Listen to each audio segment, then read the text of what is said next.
Hello, my name's Marv Harrison, and I'm going to be one of your hosts on a brand new program here on Channel 49.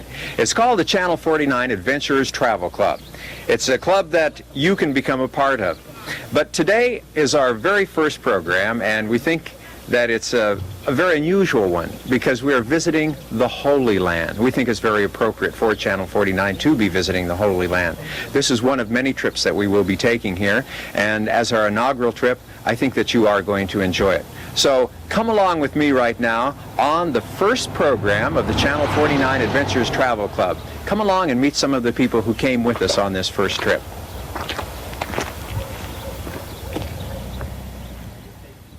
Tourist or pilgrim, we simply had to stop along the way. Some to buy postcards and hand-carved camels, others simply just to stretch their legs and wander about this exciting new land, the land of the Bible. Still, others looked familiar, but there was something different about the appearance.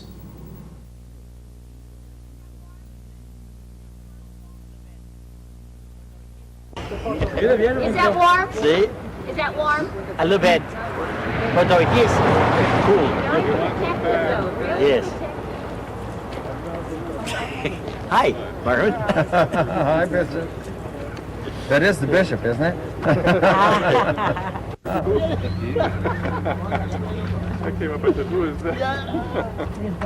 From our high vantage point, we were able to view the wide valley below, and we started to wonder about all the history that had preceded us in this land of Aaron and Moses. And we could see the replicas of artifacts that had been used for thousands of years. There were sheep and goat in the area, and we wondered if they could survive in what appeared to us to be such a dry and rocky place. Over here we have what we call Moses Valley. And that group of mountains is called Petra's Mountains. On the top of the highest mountain, Aaron, Moses' brother, was buried. And behind those mountains, we have the mountains, the desert or the salt. And what do we call the other mountains? The Negev. Time for just one last look at this land of Aaron and Moses. Petra was a little closer now, but another stop along the way was a must. Remember the story of Moses striking the rock with a stick and water gushing forth? We all wanted to stop here and drink of the waters that Moses started flowing so many centuries before, here in Meribah. Once again we board the bus, and this time for Petra. Now it was time to mount up. A few in our party had not been on horseback before, yet for others this was just nothing new. The excitement was mounting now as we were just about to reach our destination for the day. Oh yes, some who preferred not to mount up opted for 4 wheels instead of 4 hoofs. Father Duran standing in front of the monument in the first temple at Petra, a thousands of year old city. With me are Eddie and Ruth, who traveled here from Yorba Linda, California. Eddie, in your impression of this thing, what is your first reaction? It's totally awesome. It defies anything that I've ever imagined. We know that it must be millions of years old, and the fact that these people spent 200 years carving these things out is beyond all our comprehension. Ruth, one of the interesting things as we've been seeing on the trip all along are new things. I would imagine this is totally new to you. Is it what you imagined it would be? I could never have imagined anything as awesome as what I have experienced here. The interesting thing is as we came down from Moses' burial ground, and what was your reaction to the biblical sense of what you've seen and heard today? Well, I was very much struck and anxious to get my hands into the waters of the well that came forth when Moses struck it, and I feel very privileged to have had this opportunity. Eddie, did you drink from the spring? We sure did drink from the spring. They told us that Moses said, well, he did live to be 120 years old, and we'd like to do the same thing. Wonderful. Let's hope that that happens for you. This is Father David Duran once again playing the Arab for a day. What is your first impression, Jim?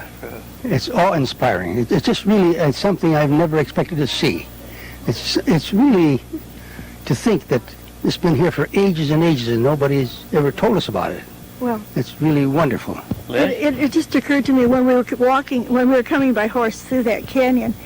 For people who know the Grand Canyon and have been down in the canyon, it's so much like that. But then suddenly you come upon this temple that in the wilderness, and it just gives you an idea of how people were striving to find a superior, knew that there wasn't just man, but that there was a superior being somewhere. Isn't it marvelous that it took over 200 years to accomplish all of this carving, and here we are over 2,000 years later looking at the same thing?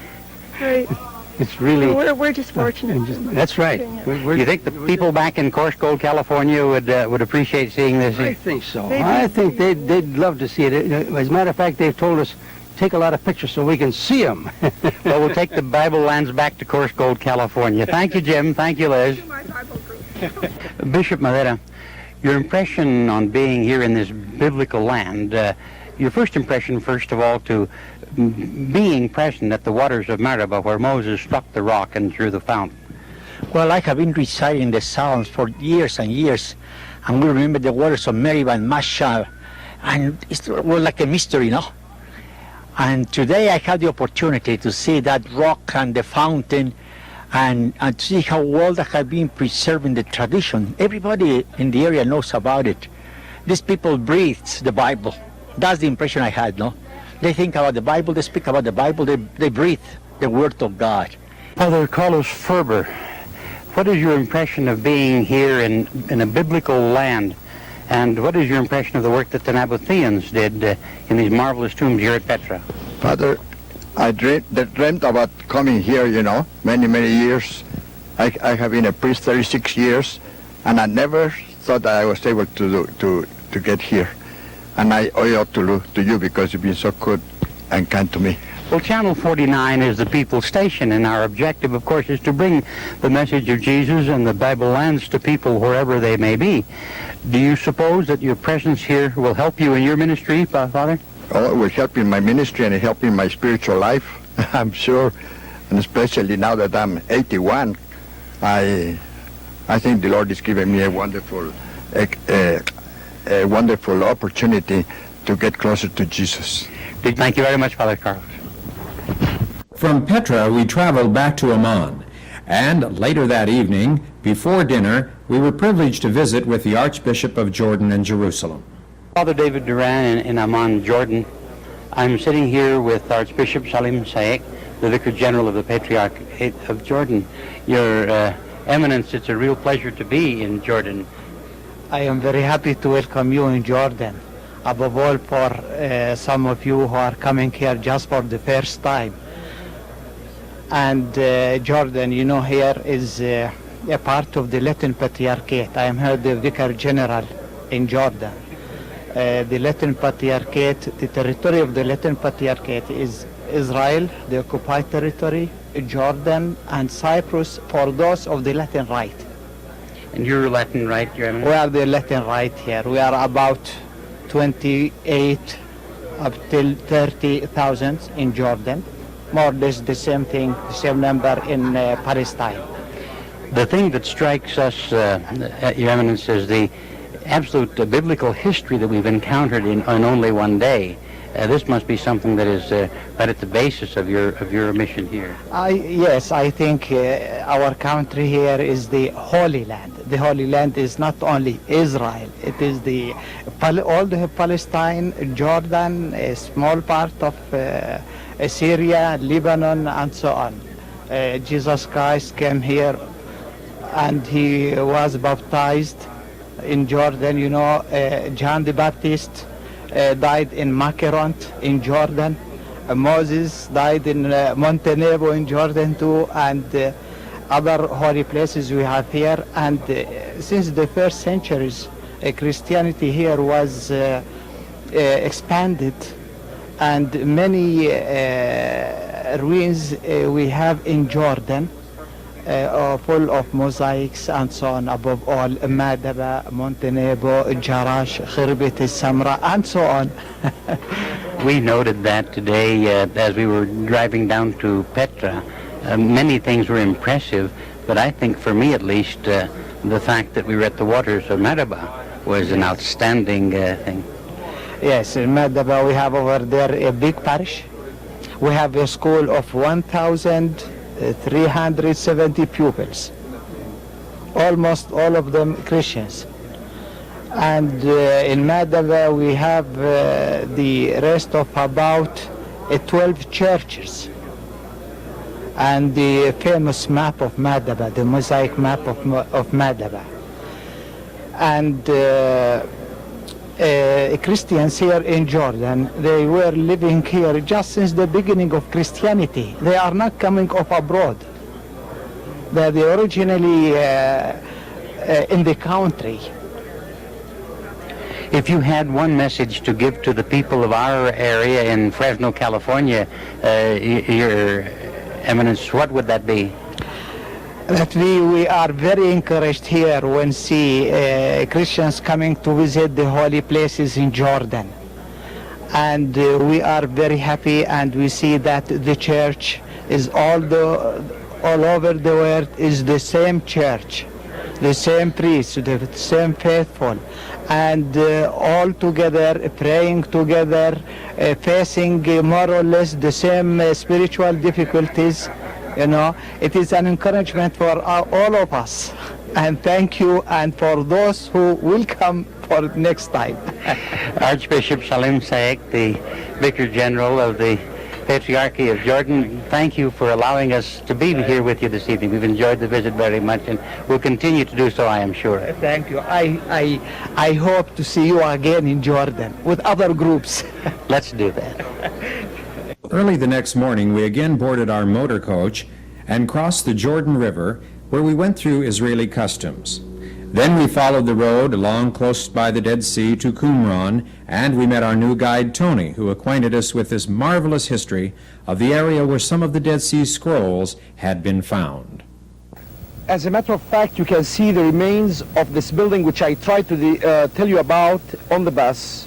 This used to be the headquarters of this community which lived here in Qumran, identified by the scholars as the Essenes. Now let's say that you were standing here 2,000 years ago on this tower. What you would have seen down there? The roofs of the buildings. Nothing of those walls. Those walls show us how the rooms, different rooms and localities were divided up within the building itself. Now this building used to be the headquarters of the community, while the community itself lived in the many caves which you see in the area, and in the area there are so many of them, and in some huts and tents which they built here in this small place in front of you. And this used to be their headquarters, the place. Here they came for their ritual baths, ritual meals, pray together, and they had some workshops here inside also. Like, for example, I will be showing you the potter's workshop. Here they made their own clothes. It was, in other words, for the community life. Now, this community of Qumran practiced celibacy. This doesn't mean that married men couldn't join the group. They could join the group, but they had to leave behind them their wives and their family and then come and live here all alone to prepare themselves, as I said, for the coming of the Messiah. And their life was a very, very austere life. And that's why they chose such an area. Look how dry it is. Actually, it's so dry all year long. Even in winter time, when it rains a little bit, probably a tiny film of green grass might grow on those rocky mountains. But as soon as the rainy season is over, everything gets dry. During 8-9 months a year, it is as dry as you see it right now. When those scrolls were first found, there had been some scholars who doubted about their authenticity.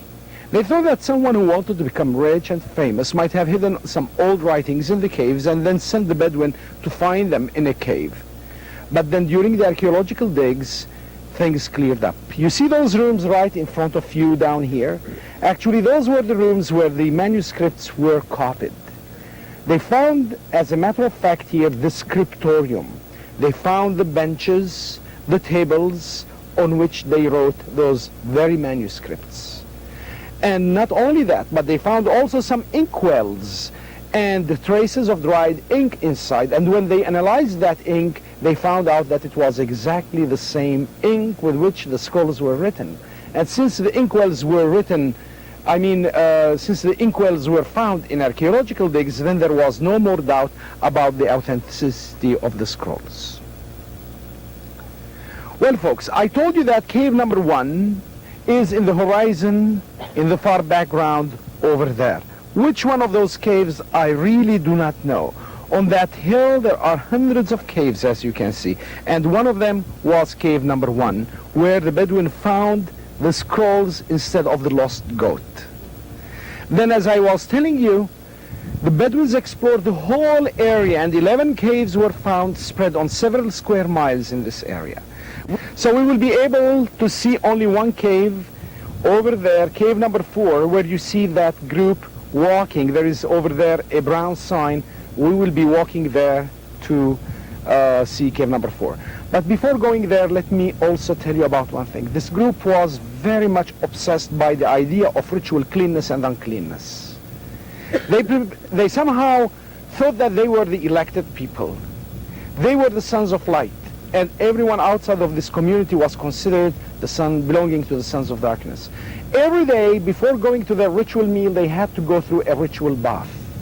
So they needed much water, not only for ritual bath, but also for their daily use. In this area, there are no springs of water at all, and the average rainfall here is about 3 to 4 inches a year. So where from did they get the water? Now, if you look around you, this countryside is very rocky. And when it rains, after some 5 to 10 minutes of rain, you have huge amounts of water which come down the gullies all the way and find their way down to the Dead Sea. So the seas built in the gully over there a dam and stopped the water there instead of letting it run into the Dead Sea. And once the water reached a certain height in that dam, it ran through an open channel which came all the way to the building here, and it filled up the cisterns which were prepared in this place. Now we will be walking down. I will be showing you the cisterns, the ritual bath pools, and other interesting things within the building complex. So, ladies and gentlemen, we have been walking in the ruins of this building, which used to be the headquarters of the community. We can compare it with what we call monasteries, but remember that in the Jewish mentality, there is nothing called monastic life, you see. So we better call this place the headquarters of the community rather than a monastery. I have been speaking to you about the cisterns which were prepared in here, in the building itself, and here we are standing in front of one of those cisterns. It's pretty large. You can see that it had been well plastered, and even those cisterns were roofed. Otherwise, during summertime, they would have lost most of the water through evaporation. The average temperature in this place in summertime is 100 degrees. Now, the roofs of those walls, the way you see them, had been partially reconstructed. And those walls must have been originally about 9 feet high, and then covered with reeds and branches of trees with a layer of mud and hay. And this would have made the building itself more cooler, because mud and hay together makes it waterproof as well as insulating. And this is the way the roofs of those buildings were. So from here we are going to move to cave number 4. Please do follow me. The sign here says the Skull Cave. And indeed, it's pointed out to the cave which you see in front of you down there. And if you look at it from here, it's very impressive. Now, this cave has a different character than all the other caves, because this was not one of the caves where they hid the skulls as in the other caves, but this was what we call in Hebrew the Geniza, the treasury. Now, in Judaism, there is a fact which you should keep in mind, that when a piece of the scroll of the Torah or any other writing which bears the name of God, once it starts deteriorating, they cannot throw it away. Each synagogue has a special place where they would bury those old manuscripts. And so this cave down here was the geniza of the community, which means it was a place where they buried those pieces of scrolls which were getting out of use because of deterioration. So this cave was found, as a matter of fact, by the archaeologists while they were digging the site of Qumran. And it's interesting enough that the archaeologists were right here at hand and they could come and explore it themselves. In this cave they found a very big number of pieces of scrolls, but they were, most of them, in very bad shape, because when they were put there in the cave 2,000 years ago, they were already in bad shape. So imagine after 2,000 years they must have been deteriorated completely. Now, where is the entrance to the cave? Is it this opening which you see in front of you? No. The entrance is from the very top.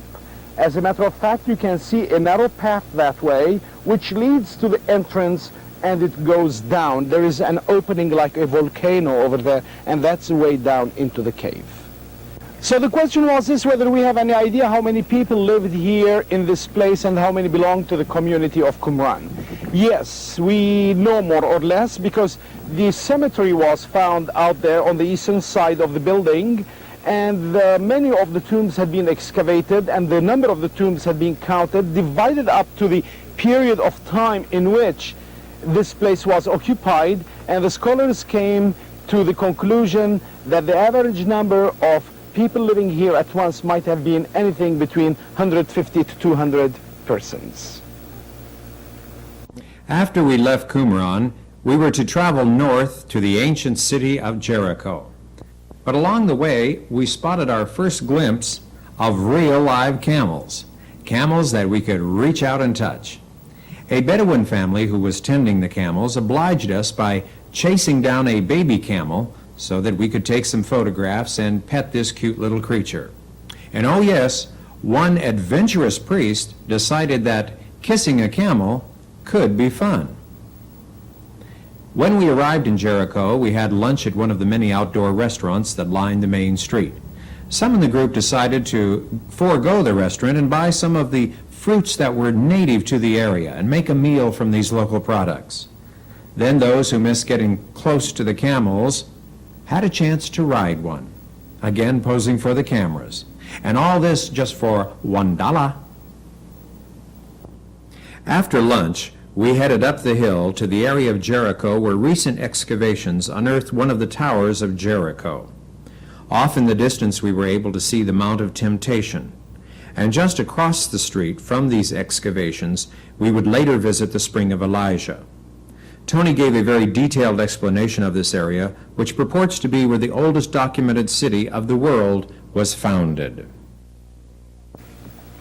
So, ladies and gentlemen, here we are standing in front of this archaeological trench.